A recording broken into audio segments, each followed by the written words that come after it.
Today we are going to look at, I think I even have it set up. Look at that. We're going to look at this. This is my Subterranean D&D. It's like a temple. And the whole thing about this is I wanted to have something where I could have this little mechanism that I built in and have it do something. I like the idea of a little bit of movement. And that's where this whole thing came from. So as I started working on the lowest level of the diorama, and here's the diorama behind me. I guess I could shimmy this a little bit. That right there is the surface level. And then this is the lowest level of the diorama. So I think it'll be a lot of fun. So let me say hello to some wonderful people. Paul is here. Thank you very much, Paul, for coming. You know, he's like almost like always the first person in, if not always the first person in. So thank you very much, Paul. I really appreciate you coming in. And Scott is here. Scott says that he needs to doing some learning because he's been watching too many Westerns. But I love Western movies, and I love old John Wayne movies, you know. Those are some of my favorites. But Homefront Forge is here. Hello. Diorama is becoming unreal. Well, thank you. I appreciate it. It's something that's been very, very fun. You know, this whole diorama is based on the writings of Raymond Feist. And it's just such a fun thing because I read it in the 80s. You know, I was away from home. I was stationed in Germany at the time. And this became a book that I grabbed onto. Magician was the very first book that I read of his. I actually have a picture of it here somewheres. What am I doing? Let's do that. I'm gonna go through a couple of slides here just for a sec to kind of get grounded here. So this is what we're working on today. There's the Subterranean temple that I'm going to work on. To the left is Barrett's Coffee House. And again, Barrett's is based on the book and the writings of Raymond Feist. And I just want to make sure that I got that up there because I don't know how this works when you're talking about somebody else's stuff. You know, I don't want to get in trouble, but I just love these books. And so when I was in Germany, I started reading Magician and gosh, all through the 90s, I was reading Feist and stuff like that because I just loved it. I love the way he writes. This is all about like magicians and young boys becoming men and, you know, those journeys and women too. I mean, it's not like all one-sided, but it's kind of one-sided. It's kind of a kid guy's book. But it was very, very enjoyable. And so living in that world, you know, having it embedded in your head, being a favorite book that you've read, you get very familiar with it. And you start building those scenes. You start building the thing, you know, you think it looks like this. And sometimes, you know, you'll see a video of it or you see somebody else's maybe work or maybe they make it into a movie and you're like, well, I saw it different. Well, this whole project, this whole thing is how I saw it. And that's kind of fun. You know, I mean, this is how I saw Barrett's Coffee House. And maybe with a little bit of changes because I'm trying to incorporate multiple things from the books.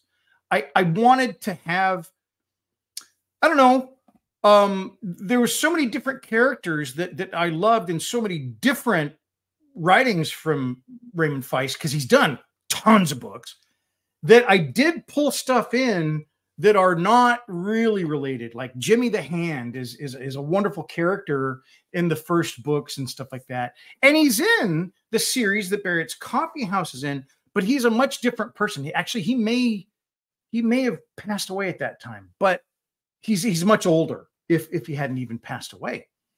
And so I'm taking elements from Jimmy the Hand's story and putting that in here as well as some of the stuff in Novindus. Now, if you haven't read the book and you're interested in reading the book, I don't think I'm really giving away too much. And I hope you are, you know, interested in reading the book. There's an online Facebook community for Magician that I didn't know about that I joined, and it's really fun. But This is even, you know, the floor of what we're talking about today is even a part of the book, but it's like it's in a different continent. It's like in Novindus. And so if you are a fan of the book, I hope that I'm not messing the story up for you. Because remember, I said, you know, sometimes you read it and you see somebody else do something and it's not what you thought. Well, I'm doing what I thought I saw. So I hope I'm not messing up for you. If, you know, if you're liking it, but or if you have images in your head from reading the book, but this is the kind of thing I want. So what I will show you today is how I carved the bottom of that cave, because I wanted a very, very specific kind of rock formation. Let's go back to that picture. That's not the picture. This rock is kind of a layered rock, and I wanted something that would kind of look like it had been there for a long time. And you could tell because of these layers, you know, they would have like sharp crags and stuff. But because people have been in here for so long, this has everything's like smoothed over.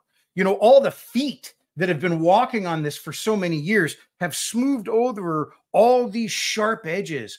The mechanism itself is going to have to be highly weathered.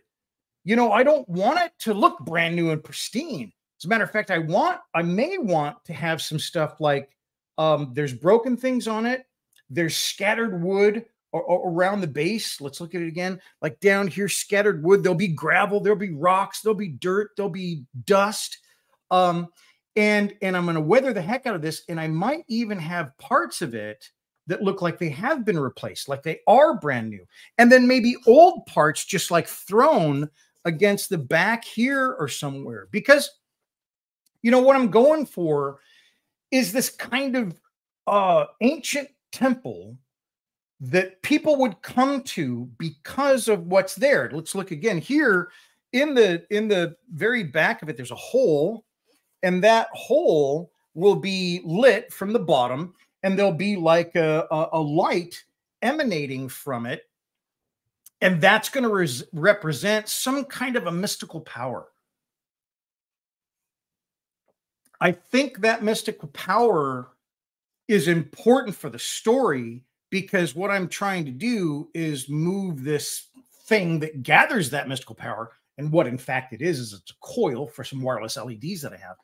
But it gathers that mystical power over or from that pit, and then it brings it forward and lights up these things that are gathered along the journey to get to this lowest level.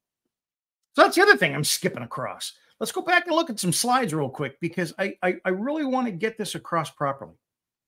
So what I have here is two elements. On the left-hand side, I've got the above ground, and on the right-hand side, that is the below ground. Now, there's only really two levels below ground. It's the Krondor sewer system, which is integral to the storyline that I'm following, and then this ancient temple. So those actually fit underneath this thing, and I tried to take a picture of it today so that you had something to look at. But it's so tall. I mean, it's kind of hard to take a picture of. But that's how it's going to be represented, is just one singular thing. And what I'm doing is it's a playable D&D diorama. And so you wouldn't necessarily start, you know, at the top and move all the way down.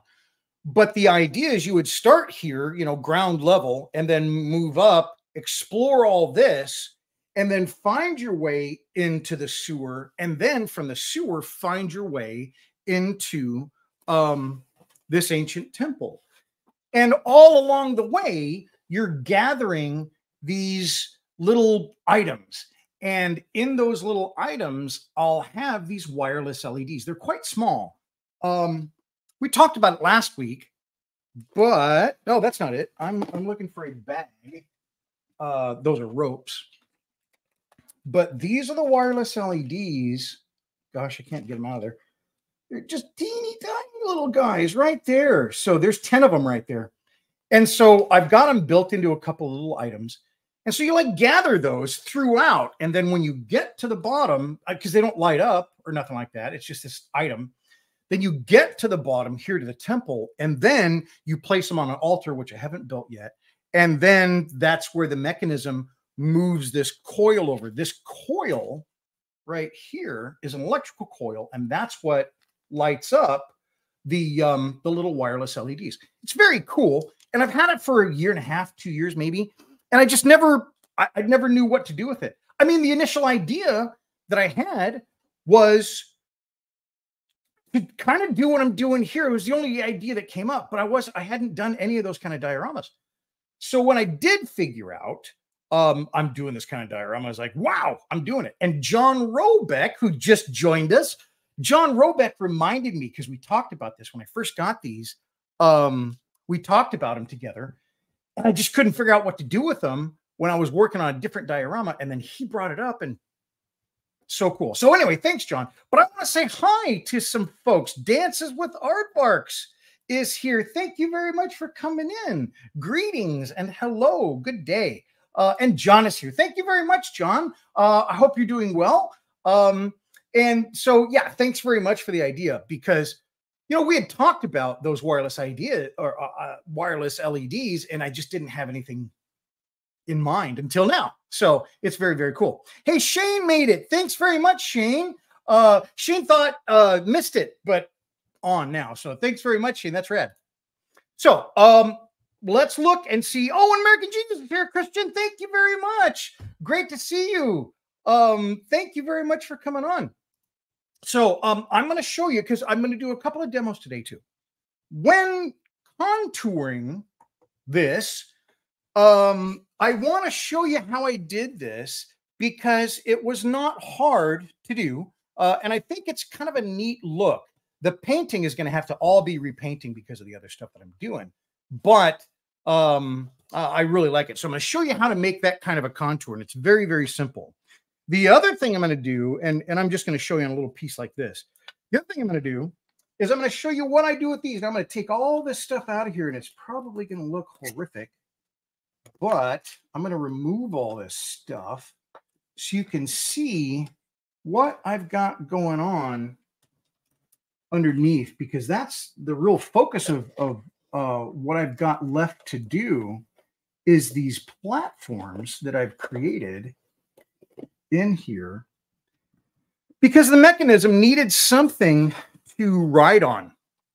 The mechanism, and I'm going to show you that in some slides, the mechanism was initially built when all of this was just flat, 2-inch pink foam. And so this was all just flat, and I had dug down this area because I just wanted a larger kind of drive wheel. I wanted something where it looked like somebody had to really get up to it, with 2 hands and move it, not just, a little hand crank. So that's why I built this, kind of quite large, and off the ground. I wanted that to look like somebody had to really get up there and crank it. So now back here, what I then needed to do, because I excavated all this and I contoured all this and I made it look like this rock, then I needed to build up these platforms. And so this one has been partially painted. These have not. They're actually still drying. They're still a little bit soft. But I built these up, and I'll show you how I do that and what I do with them next after they're at this point, and why I chose this. There's a lot of different ways I could do this. But the reason that I chose this way is I wanted a very specific look. Okay, so I'm going to back up now and talk a little bit about what this temple is. Pardon me. In the storyline, there's a lot of underground stuff overseas when they go to Navindus. There's a lot of in the sewer system, stuff like that, when they're battling some bad guys. We'll just call them that. And so the underground elements that I'm showing are, for the most part, they've been there since the city of Krondor was built up in the story that I'm following from Raymond Feist's story. Well, that buildup for most of it, looks relatively new.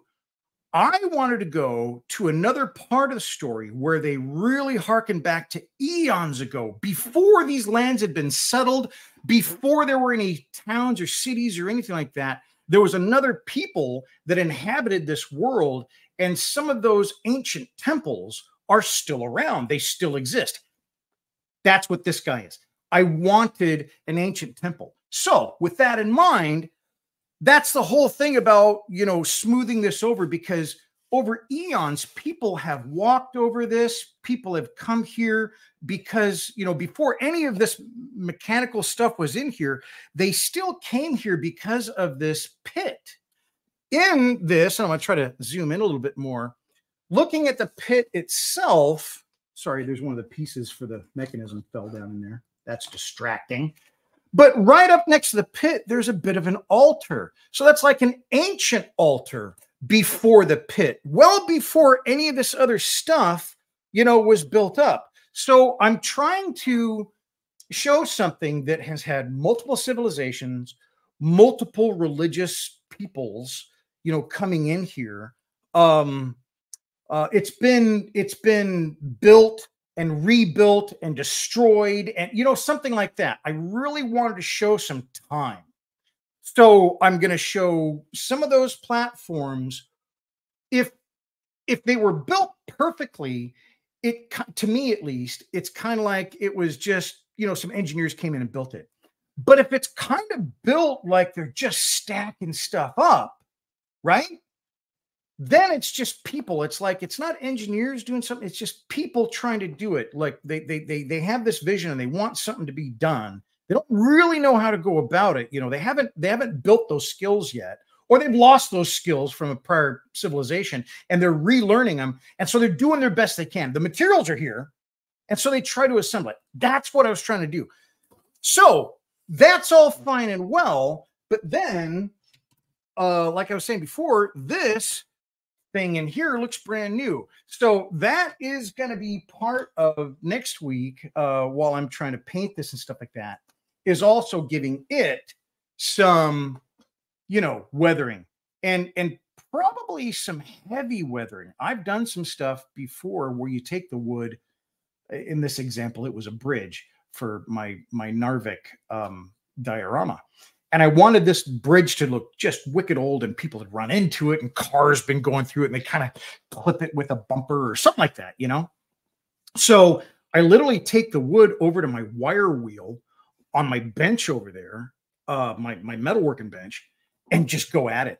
And it really degrades the wood. So I'm going to do that to this, and then paint it all gray and stuff like that. So I'm looking forward to that. But again, to just try to get that idea of this thing has been there for a long time. It's been broken down. It's been repaired. It's been rebuilt, not necessarily by people that know what they're doing. So I've got a lot of plans for that. And that's what gets me all excited about doing my dioramas, because it's those little things that you see in there that I think really, you know, they engage you. If you see something in the diorama that's kind of cool, and you go in, right? You're engaged, you're drawn into the diorama, then that's when other things can become apparent.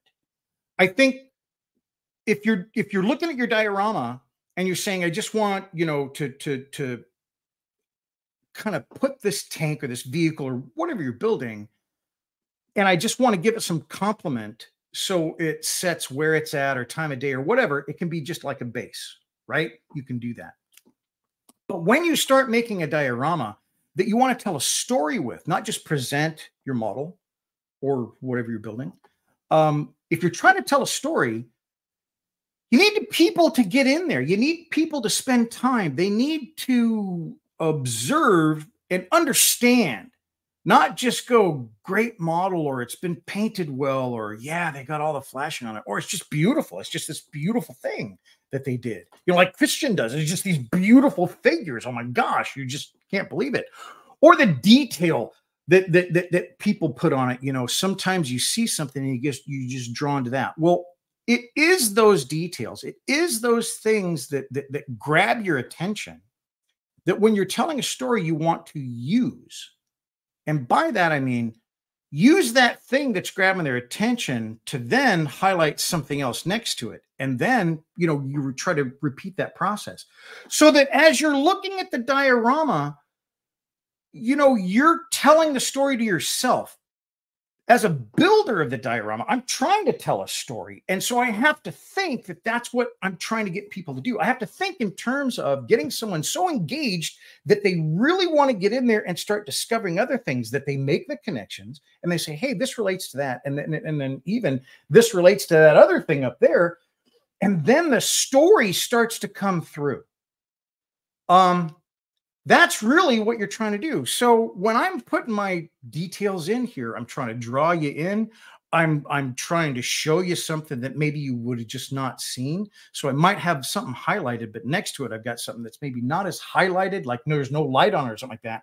But when you get close enough to look at it, it draws your eye again and again and again. That's what I try to do, at least. And with that goal in mind, I think it makes it a little easier while you're building, just having that understanding. I want people to look for a long time. We'll give them something to look at.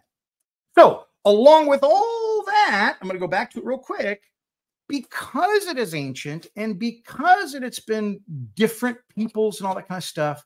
I've been thinking, there's going to have to be some kind of writings on the wall or things inscribed or, some kind of an ancient cool text or whatever. I don't know, but I think that would be kind of cool because I just want it to look like it's been there just forever, and then forgotten about, and then people have come back to it. So enough. We're going to look at many demos on that today, or 2 demos, I guess, on that today. And so we're going to get back to it, but I'm going to go back to my slides real quick. And I also want to say hi to everybody in here. Oh, I think everybody's in here. Shane says John, he knows John. So awesome. I'm going to go to this camera. Sorry. And we are now going to look at these here slides because I put them together for you. So there's what we're looking at. So this is kind of backing up. This is how I built this whole thing. When it started out, it was just this. And I decided I wanted pillars. I wanted ancient pillars. So I built this, and I've done a video on this, and I did a live stream on it, but this little thing, it's a little jig that allowed me to put the foam in there, and just by running it through my wire cutter, that cut out one profile on one side of the foam, and then you just rotate it in there, and you just keep going. They're not perfect, but I thought it worked pretty good. So I got all of these little pillars, and then I said, well, there you go. That's really cool looking. I'll do that. And I didn't like it because it's the same thing that I've been trying to, build around this diorama. And that is, I want you to be able to play it. I want you to be able to put your hands in there and do stuff. But I also want it to be able to be like unstacked and taken apart so you can play, like if everybody's in here, we're just going to play this level. So, everything unstacks. But I thought if I had those pillars there with nothing on top of it, you just graze your elbow and you snap it off. So I kind of have to think in those terms as well. So I decided, it was the wrong camera. Sorry. That's probably not going to work. So then I started with the walls. I angled them. I just liked the idea of the angle for whatever reason. I just thought it would be interesting.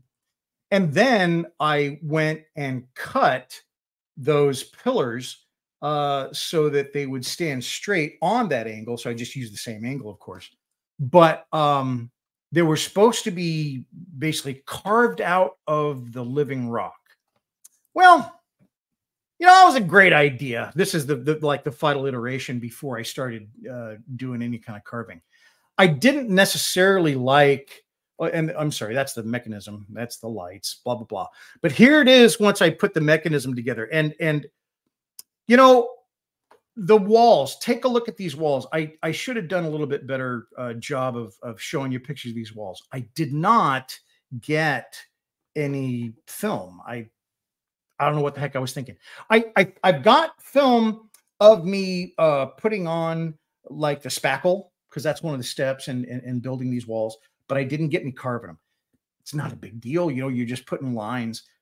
I will say this, and I'll show you. I did a double line to get a really wide gap between my bricks. I've seen folks where you do just maybe a cut with a hobby knife and then you follow it with a pencil, and it works great. And it takes the edges in like that, you know, so it looks like it's rounded a little bit. But I really wanted to get some distance in between them. I wanted to look like these things have been stacked, but you know, there's just a lot of real estate between them. So I use double lines. So I'll quickly show you that once I start doing our demo here. So with those walls, and I'm not really now, because those have been built up, but the pillars, right? The pillars aren't coming out of the rock. The pillars are so I'm still working that out. That's kind of an irritant. But let's get back to the floor.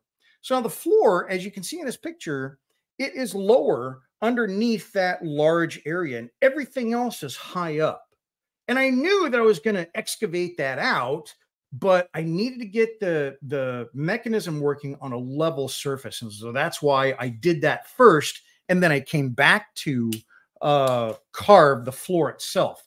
So here's carving the floor. Now, carving the floor, I used my Fortum. It's the larger rotary tool, and it works great. I've shown many videos on that. If you're interested, I can link one after the video or something like that. But it's just great for carving foam. It's my primary thing for carving foam. But I needed to get these contours in there a little bit deeper. And so I'm going to show you a quick little video here as to how I went about getting those steps. You see those steps right in the middle. So what I did, I ended up doing, oh, sorry, I need to restart this thing. So I thought initially that what I needed to do was cut these. So I took my scalpel and I started cutting. And then after I cut, I started using just a sanding stick. Well, what I found out was all I need is the sanding stick. When I've got that contour, and this is the first thing we'll look at today, when I've got that thing contoured, that sanding stick, you need nothing else. And it's a 150 grit and does such a nice job of contouring. That's it. It was like a 30-second deal. I think it works wonderfully. So that's what I want to show you first thing today, is how to contour those steps in foam that's already being slightly contoured, with, however you want to do it. What I would say is before or after I typically do the Fortum, the rotary tool and rough this up the way it is. And why don't we go here to the top down so I can show you. But what I typically do after I have, I'm going to try to get more light. Sorry, that's better. Is I will take my heat gun and go over the surface and kind of seal it in, because it's very rough right now and kind of fuzzy. Okay, you can kind of see them sticking up there a little bit. Well, that is fine for what I'm going to do, because what I want to do is sand away stuff, and I don't necessarily want a harder surface, because that's the other thing that heat gun will do, is it'll put a little coating on the surface and make it much harder. So all I'm doing is, first of all, I'm going to step this one. I'm just going to step down from this one. What I found out was just keep this thing level. That's all I'm doing the whole time. So I start on the top and I kind of level it out. And you see, it gives a nice clean, after this rough surface, gives a nice clean surface, and it doesn't take long at all. Then I'm just going to take the edge, and I don't go aggressive. I mean, I can even take the small edge here, and I am just really carefully and slowly. I'm not even going fast. And look at what it's doing. It so quickly works its way into the foam. I mean, there's no reason to cut, you know, with like a knife the first time. See that little ridge? And then I just step below it. Now, when I'm doing this, I also want to, you know, come back here and try to get that as smooth as possible. So I'll take a finer one. This is that's 180. And look at the top of that. Comes out just great. And it just doesn't take hardly any time. Matter of fact, you got to be careful because see there, I overlapped. I didn't want to. So now I want to get these edges. Remember, it's supposed to be very, very sharp rock, but because of just years and years and years of people walking over it, it's been smoothed out. Okay. Another way that I went in, so this is just, you know, with the different one, is like this. See, this is really tight. I mean, just like that. It just does such a great job. I don't need to cut. I don't need to use my drill or you know, even my my Dremel or anything like that. It's so quick. I mean, look at that. So I think that is super easy to do your contouring, and I just did that literally all over the surface, and I tried to keep them level. You know, I didn't want them to kind of slope down or go up or something like that. I tried to keep everything level and just follow the natural contours I put in there when I first carved it. And there, like, there's a chip away. Do a level spot there, and then we can put in another one here. And there I got multi-levels. See? So I think it's really, really easy to carve your rock that way. Like I said, I went with the scalpel first thinking, man, I got to do all this, and this is going to be a pain, and you know what? It wasn't. As soon as I figured out I could just use the sanding stick, I was just cruising. I did the whole thing in, I don't know, 20, 30 minutes. Worked out great. So then after that, I put Mod Podge and stuff like that and then started painting it. But the initial, yeah, just with a sanding stick. So now I told you I was going to show you how I did these, like the larger gaps between the stones that I did. And it couldn't be simpler. Here's my scalpel. And I did use a scalpel on this. And I did this. I tried to make each individual brick and then leave some, and not perfectly even either. So it's like that. So you see what I'm doing here? I'm making each individual brick, or like cultured stone, you know. But you see that gap in between there? That right there. I'm not just using the same line. Now, obviously, this is not like I'm the first person to do this, but I'm just saying this gives you a heck of a lot more relief and place to put other stuff. Now, this is a carving stylus. It's got like a little round ball on the end. You can do this with a pencil too, but I like using this. And I just go in here like this. Like that. And sometimes it pushes it down and it's fine to leave it there. Other times I'll go in and actually take these guys out. You know, try to bust them out of there because I don't want them in there because I'm going to put other stuff in there. Other times, if you know, if it stays in there, that's fine. See, that one's just fine. But you see that? Now I've got this massive gap.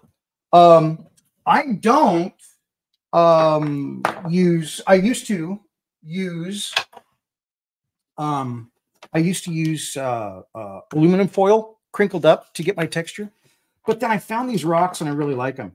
This one is really sharp on the edge, and it's got some, you know, some different contours and stuff like that. There's a nice sharp edge. And so this is what I'm doing.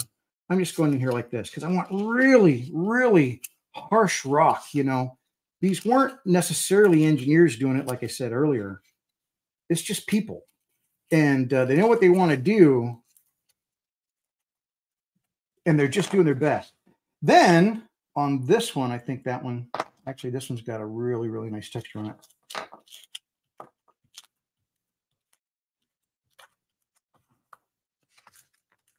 And that's how I texture my rocks. That one only has a single line, but I like the double line. It gives me a lot of stuff in there. Then the next thing, and I'm going to show you two things here because I want to show you how I did this both on this, you know, on the rock I did, and it's the putty. It's pretty simple to do. But I also want to show you here because this is a lot different. I'm taking these off. I want to show you here because these guys, I'm going to use that spackle on those too. And I want to show you where I put ruts in the bottom of it, or in the top of it, actually. And there's ruts, kind of like an old Roman road. Have you ever seen that? Online, you can look up old Roman roads, or I just love all the history stuff and archaeology and things. And so in a lot of the old Roman roads and stuff like that, you'll have these, it's a stone road, but the tracks and stuff are worn like 4 and 5 and 6 inches deep. So I kind of wanted to show that on top of this platform where this mechanism is rolling back over it for eons.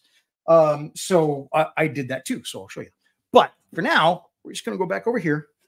And when I'm putting this in here, I just take a little palette knife. It doesn't take a heck of a lot, but you're really pushing it in. You really got to get that stuff pushed in there like that. Don't worry about messing with your foam. It's going to be fine. And then see how I'm kind of scraping. I'm taking this at a very harsh angle, and I'm scraping out, and I'm pushing down too. Again, don't worry about messing with your foam. You kind of want it distressed. So there you go. That is how you do it. Once that dries, this is pink now. It turns white as it dries. Once it's dried, then I go with Mod Podge and start my painting. When I'm doing these, it's a little different story. And the issue here is, I'm gonna try to do a little hand focus here. The issue with these is I wanted this little indentation in here.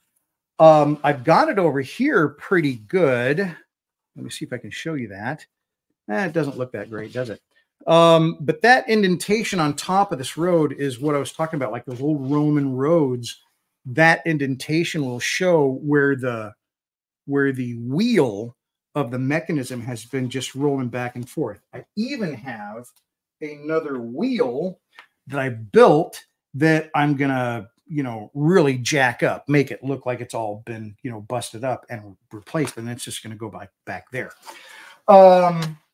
So when I'm doing this, I'm just trying to get everything in all the cracks, but I'm doing it on the front and the sides, just like I showed you before. But then I'll just wash it off. And it's just like you're doing grout. If you've ever laid tile, it's the same process. You put this in. Well, it's not the same process. The washing off is the same process. And so that's all I'm doing. So I'm just getting in there. I want to close all those little gaps. Same on the sides, just like you're making a cake. If you haven't ever made a cake, you ought to try it. I like making cakes. So we'll put that in there. And I don't, the first time I did this, I had like a whole bunch left over. I'm like, oh, it's fine. I'm going to wash it off. Man, don't make that mistake. It was a son of a gun to get this stuff out of here when I put a bunch of water on it. I think I got a question last time when I showed this, when I was doing the road. Does the water mess with the pink, its ability to turn white and as it's drying? Yeah, I don't think so. I don't think it was a big deal. Yeah, it did dilute it, but it still, turned white. It still stayed pink when it was wet, turned white as it dried. And I didn't see any, like in here, I didn't see any degradation in its ability to do what it was supposed to do. So that's in there well enough. I am now going to just take, this is a blown brush, and I'm just going to, blown brush means, you know, the bristles are all just, meh. And it's a utility brush now. And I'm just wiping this stuff away. Clean your water a lot because this stuff will just gunk in there. It's not going to hurt it if it gets on the surface because it's just basically plaster.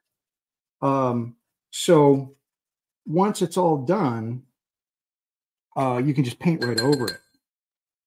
So I'm just washing that in. If it hits in between the individual rocks, well, that's exactly what we want. So yeah, don't worry about that. That's what you're going for. You want that definition. One of the things that we also focus on is shadows. You know, shadows are such a huge part of presenting whatever you're presenting when you use lighting. And this will definitely have to have some lighting because it's in and underground and stuff. So you're dealing with and trying to create as many shadows as possible. Shadows are details. And so when I'm doing this stuff, I'm thinking every little type of, like every seam like that, every little indentation there, everything in here, it has its color, it has its paint, it has its weathering, it has its contour, but then you add light and there's another spectrum that you can start working with. So think about that when you're doing these things. Don't leave it to the last. So there you go. I'm going to let that just dry. And as it dries, like I said, it will turn white. See, it's a little bit white on top already. That's okay. There's other stuff that's pink.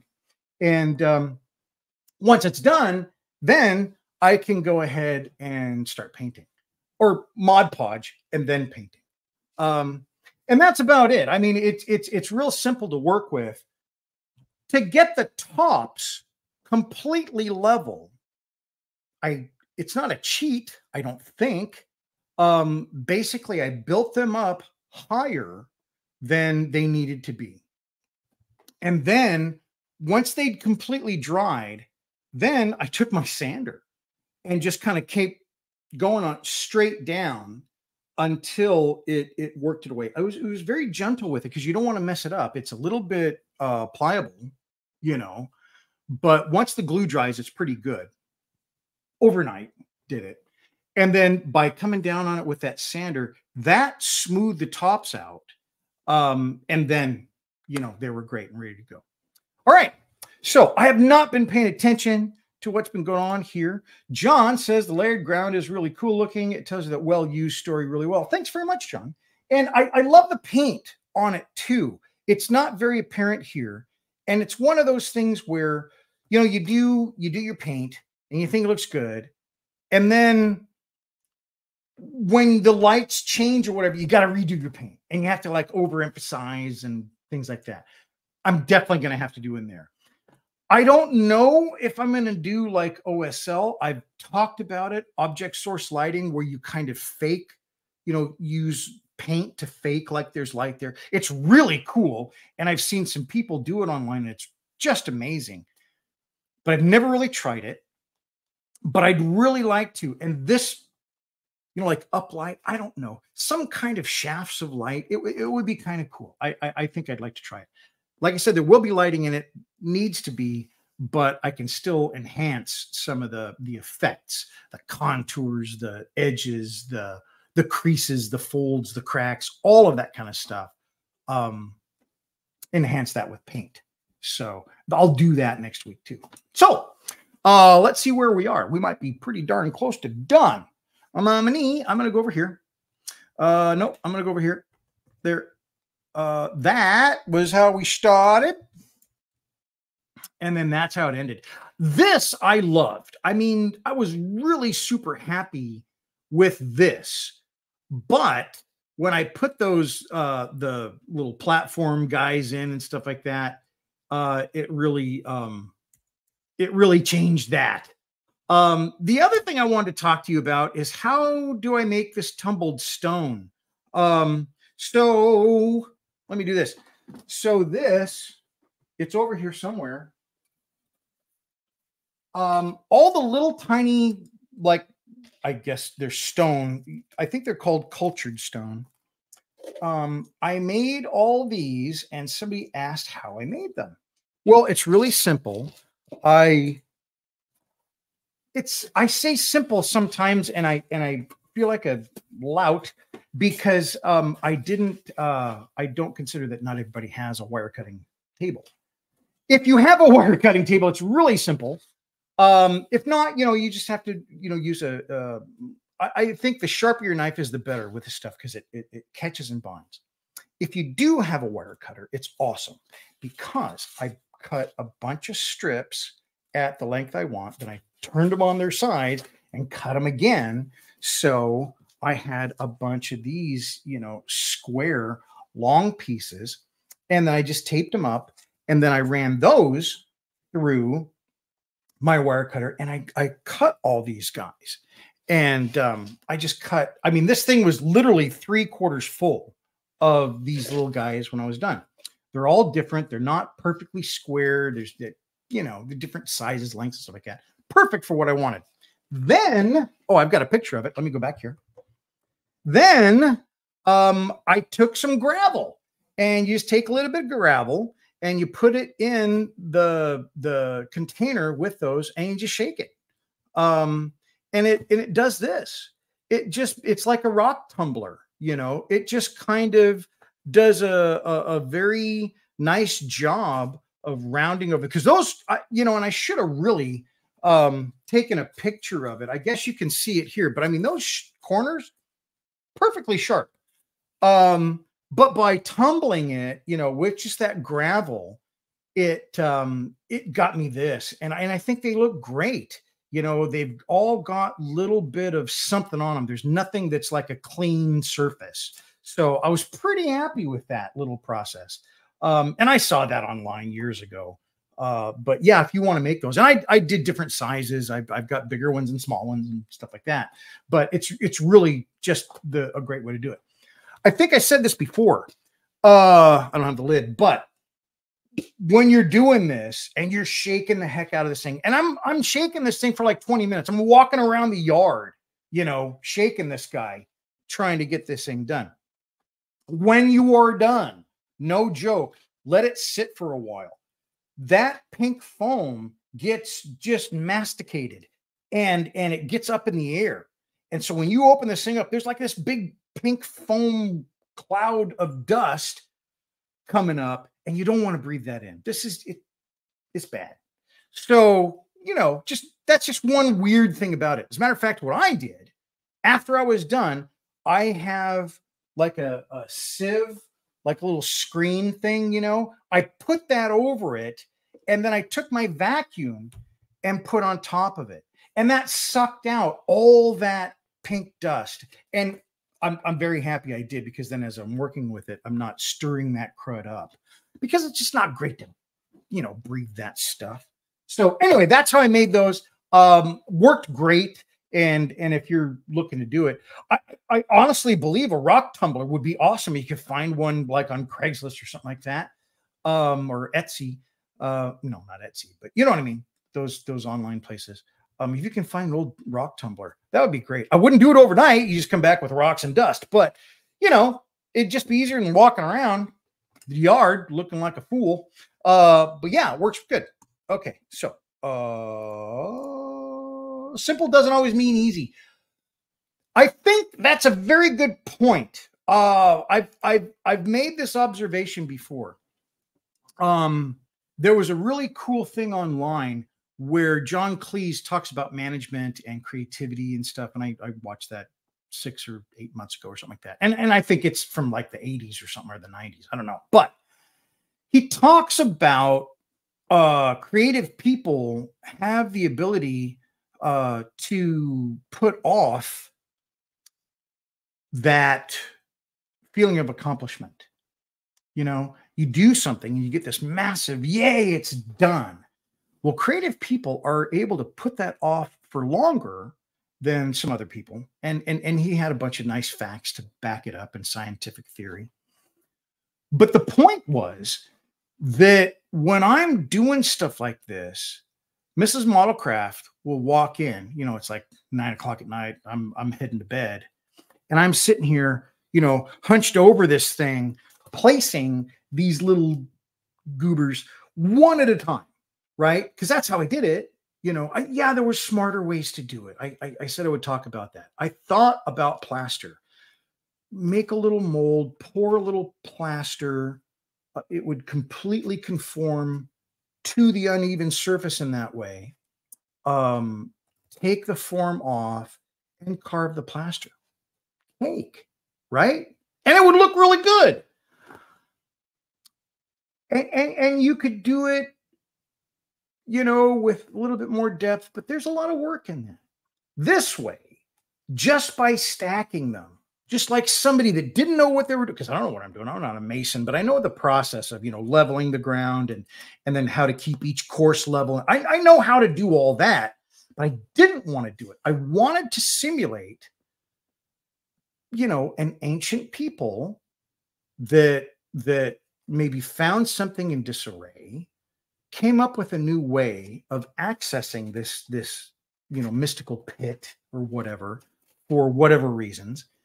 And they built it more of a, out of a belief than any real skill. They knew they had to do this. Does that make sense? I hope it does, because you see people out of their skill sets doing incredible things all the time. And they're maybe not perfect like an engineer would, or an artist would, or even I don't know. But the point I'm trying to make is, with conviction, people can do those kind of things, and flaws and all, it works. That's what I want to show. I want to show that it's not completely organized. It's been broken down. It's been rebuilt. I think there's appeal in that. I think that, for me at least, is going to help show time. And that's really what I wanted to do. I wanted this to feel ancient. I have thought about cobwebs, you know, in the past, because there's a little cool thing you can make for like a cobweb spreader with your airbrush, and there's a little bit of mechanics involved. And I've thought about that. But then I thought, it's not going to look real if it had cobwebs. Maybe something, but the cobwebby stuff, I thought it was too kitschy. So anyway, I'm just rolling stuff through my brain to try to figure out how to make this as not creepy, but old. And you look at it and you're going, oh, what happened there? You know, I want it to be interesting. I want you to see more than one story in this one. So that's kind of what I'm going for. Yeah, scale, they certainly do. But there's a really cool thing. I mean, you don't have to build anything. I saw this little machine and stuff like that somebody did, but you can literally take and dip. It's rubber cement. You just dip rubber cement onto a thing, and then with your airbrush, and you know, just shoot it, and that does a fair job. But there's another one that I saw, which is basically a miniature cobweb shooter like they use in the movies, which has this little spinner deal and this little feed and stuff. And I saw something like that. But you know, that's like I say, it's an idea. Wireless LED is going to give it some special touches. Exactly. Now, the other thing is, I haven't talked about that too much, is I still got a lot of stuff that I got to do for these for this wireless coil that has to move on the arm. That's, man, ropes. I was going to mention that. I really want ropes. Whelans is here. Hello. Hey guys, I'm on a boring day. Sorry. Thank you for the stream. Saved my life. That's terrible. But hugely funny. Nice one, Whelans. So yeah, I think you know, figuring that stuff out, what's going to be in there is going to be just as fun as doing it. Frankly, when you do the weathering, it would be neat if you could take a time-lapse photos and show it aging. I really need to do that. And here's something else, and very, very appropriate you say that, Homefront Forge. when I was putting this together today, you know, pictures and stuff like that, you notice I said, I didn't get pictures of that.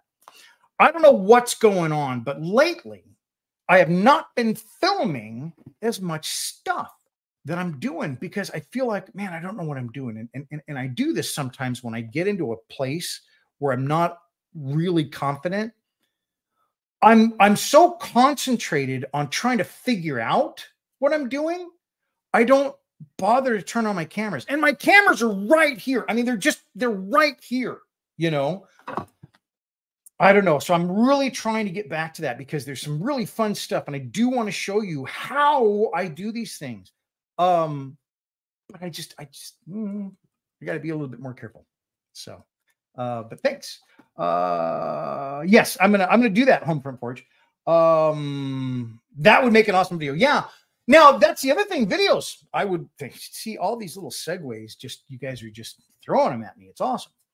I have been editing, and last weekend I uploaded a long form video, and that's the first video of multiple on that subject. And what that subject is details. You know, how I build and how I add details to one of the spaces in my dioramas. I think of them as a scene. You know, I kind of always have. I think of it like movies and stuff like that. So it's kind of like I'm doing it one scene at a time. Well, I'm doing this on my last diorama, the World War I diorama, and because I'm so late. But it's fun, and it's like you're saying, Homefront Forge. I'll show you like the blank area that I built, you know, for where that scene's going to be contained, and then I step by step go through both building and installing those. Now, I don't show you every single thing I built. I mean, I show you everything I built, sure, but I don't show you the step by step. But I've got a really long one that I've done partially on here on how to build a chair. I earlier on in a previous live stream, I did how to build a chair. Well, that full video is in this video that I'm editing now that's going to drop next weekend. It's next Saturday or Sunday. That's when that one's going to drop. And that does do exactly that. And it is that section is half of the video. And it's like a 28-minute video, like 15 minutes of building a chair. So that's going to be really dry and only for some people. The rest of the video is fine, but that one section, which I'll put, you know, things so you can skip by it, is going to go step by step through doing the build of a chair. And I want to do more of those. I want to do more where you do see the time lapse, but also on specific techniques, maybe a little bit more kind of like I do my live stream demos in my regular videos. So anyway, that is on the way. That is coming. And there's another video up there. So take a look at that if you'd like. I would like it. You know, I would love it if you looked at those videos because I put a lot of work in them. And I want to know how I'm doing. I want you to tell me like, wow, this is just terrible. You know, I can't even understand what you're saying. Or if you like it, you know, just tell me you like it. But I would really like to hear back one way or the other so I can improve them. Scott says, I've been there, done that, Whelans. That's funny. That was just hilarious, Whelans. Okay. Well, guys, I think that's about it. Folks, I think I'm done. I'm going to go back to my slides and take a look here and make sure I don't got something else. That is putting on the stucco stuff on that first platform. And there's the second platform. So now there's a fair example. That picture right there is what it looks like when it's ready to be leveled. And the leveling part is what I was saying before. What I would do is I would take my sander, my hand sander, my electric sander, and just hold it right on top and go very slowly, very level, and just wait for it to kind of wear down. And that's important too, because they have to be level. I built the mechanism on a completely level piece of that pink foam. If it's not level, these, the rack and pinion, they don't mesh. There's a very, very tight tolerance on this rack and pinion. And so if I have this a little bit too high or this a little bit too low or whatever the case may be on those platforms, it isn't going to work. And it's probably not going to work if I break it. Holy cow. I just about, anyway. So yeah, that's what I'll be working on. And I think it'll be a lot of fun. I think we're pretty close to the end here. Is that what you're supposed to say when you're doing a live stream? Like, we're so close to the end, you probably just should run now. That's probably not what you should say. I think it looks pretty cool in there too. That's the other thing. These are some pictures of it just kind of assembled. There's that wheel in that trench kind of thing. And all I did was just kind of push it down, you know, give it some weight as I was moving it back and forth, and it got a nice groove in there. And then of course it terminates over that pit. I'm really excited about these walls too. I think the cracks and stuff like there, you can kind of see there are some sub wall elements behind the cracks. So in other words, there's like stone over the wall, and then there's like a facade stone over the wall. That's what I'm trying to show here. And that was really fun to carve. I really enjoyed that part of it. And then of course the big honking wheel. Yeah, that's it. That is the start of it. The big arm on top, you'll notice I haven't done a darn thing with that. I haven't worked on that yet. The arm that goes on top, this has to go like right there. Okay. And so I have to build something so you can't see it. I also have to build something or devise some way of hiding these wires.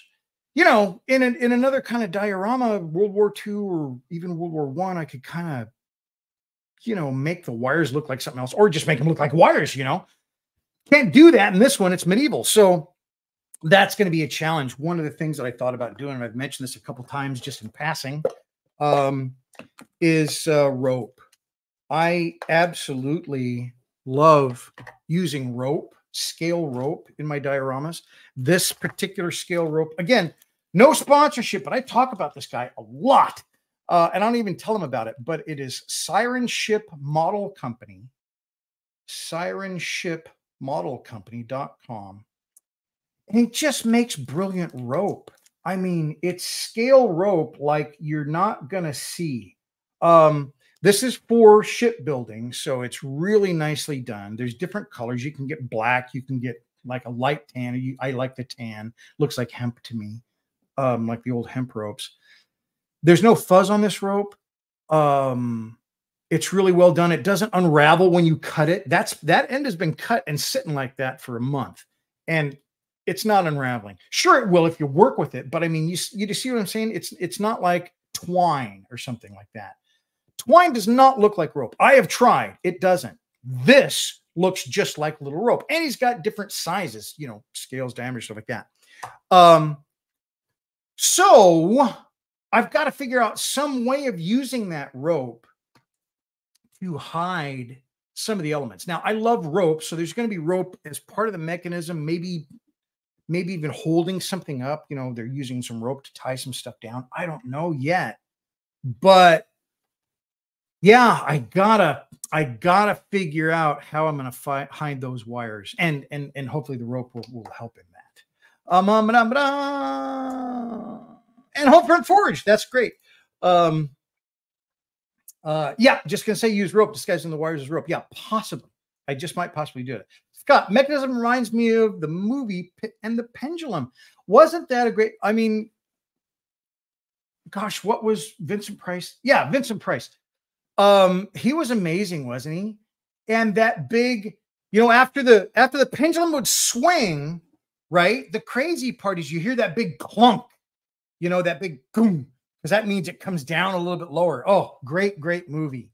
And the walls, if I remember, the walls in the Pit and the Pendulum kind of remind me of these walls. That's a good call, Scott.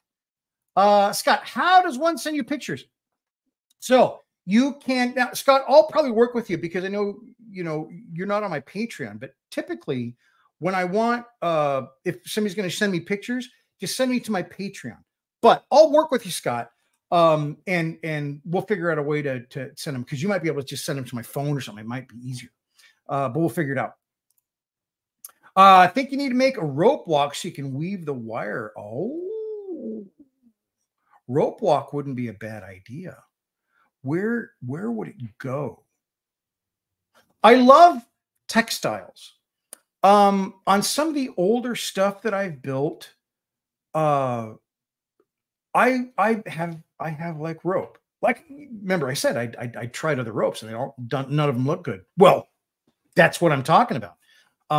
I've done a lot of that, and I love, making nets and things like that out of rope. I don't know. It's just really neat.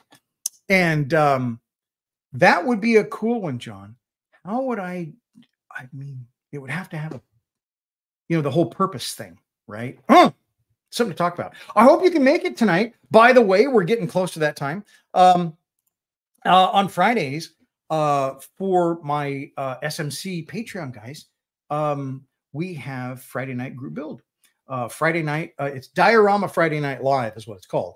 And so we just get online, and we're both online. It's not me just talking. So we're both online, and we can talk and we build, and mostly we talk.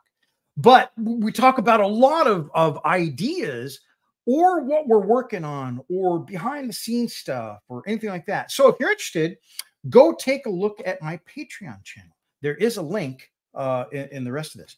And I think there's more of that info here somewhere. Look at that. Holy cow. So thank you very much to my Patreons. I really appreciate it, folks. This really helps in putting this all together. This really helps in, keeping me motivated to keep going with stuff. I mean, I'm going to do this no matter what, but it's that loading and the editing and the making the videos. It's pretty difficult. If you've ever thought about doing a YouTube channel, talk to me. I have been doing this now completely solid for 4 years. Haven't done my live streams for 4 years. That's like, this is live stream 77. So 77 weeks. So over a year, but I'll tell you, it's a lot different than I thought. It's a lot more work than I thought. Not that I didn't think it wouldn't take work. The balance of work is what I thought. I thought I would spend much more time building, creating and stuff. But the fact is, I have to have actually more time in production and trying to make videos and trying to set up and stuff like that. When I do the live stream today, I start at 7 o'clock in the morning, building the things that I'm doing and organizing and just general things. So yeah, if there's anybody interested in doing a YouTube, I'd love to talk to you about it. It's totally worth it for me, but it has to do with your circumstance. It really, really does.